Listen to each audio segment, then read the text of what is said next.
Hello everyone. Confusing words में ये 3 words भी बहुत फेमस हैं। आशा करता हूँ इन शब्दों से आपका भी सामना पड़ा होगा और आप भी कभी ना कभी ज़रूर कंफ्यूज हुए होंगे। तो चलिए हम सीखते हैं कि इन तीनों शब्दों का क्या अर्थ है और इन्हें कैसे प्रयोग किया जाता है। पहला शब्द है आइडल। Idol, IDOL, idol. इसका अर्थ होता है कोई मूर्ति या कोई इंसान जिसे हम बहुत ज़्यादा एडमायर करते हैं या उनकी पूजा करते हैं।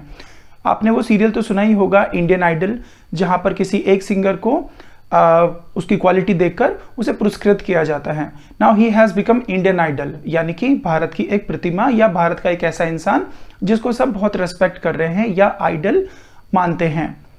आइडल एक नाउन है। इससे मिलते जुलते शब्द हैं आइडोलेटर, जो मूर्ति की पूजा करते हैं, आइडियोलॉजी या मूर्ति पूजन की जो एक विधि होती है उसमें बिलीव रखना, आइडियोलॉजी। सो इसको हम बोल रहे हैं आइडल। सेकंड हमारे पास वर्ड है आइडल। इसकी और इसकी प्रोनाउंसिएशन सेम है, they both have same pronunciation, that is idle. ये वाला जो है दिस इज एन एडजेक्टिव। इसका मीनिंग होता है खाली, बिना काम का या आलसी बैठा हुआ इंसान। सो हम कह सकते हैं why are you sitting idle, आप खाली क्यों बैठे हैं।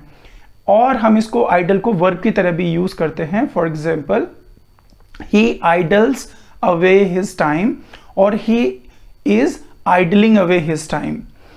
आइडल एडजेक्टिव भी होता है और वर्ब भी होता है। अगर ये एडजेक्टिव माना जाएगा तो ये कंपैरेटिव डिग्री में भी जा सकता है। तो इसकी तीनों डिग्री होंगी, idle that is positive, idler comparative and idlest superlative. इसको हम एडवर्ब की तरह भी यूज कर सकते हैं, idle IDL plus Y।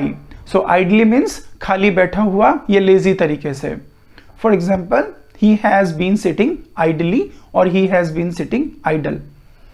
Last है हमारा आइडियल। इसको हम थोड़ा लंबा पढ़ते हैं, इसकी प्रोनाउंसिएशन इन दोनों से अलग है। इसको हम पढ़ते हैं आइडियल या आइडियल। आइडियल मतलब कोई आदर्श व्यक्ति या समथिंग विच इज परफेक्ट और समथिंग विच इज एक्सेलेंट।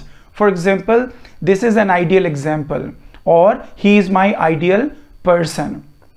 इन तीनों शब्दों को बार बार प्रैक्टिस करने से आपको क्लैरिटी आएगी and you will be able to use these words in perfect manner.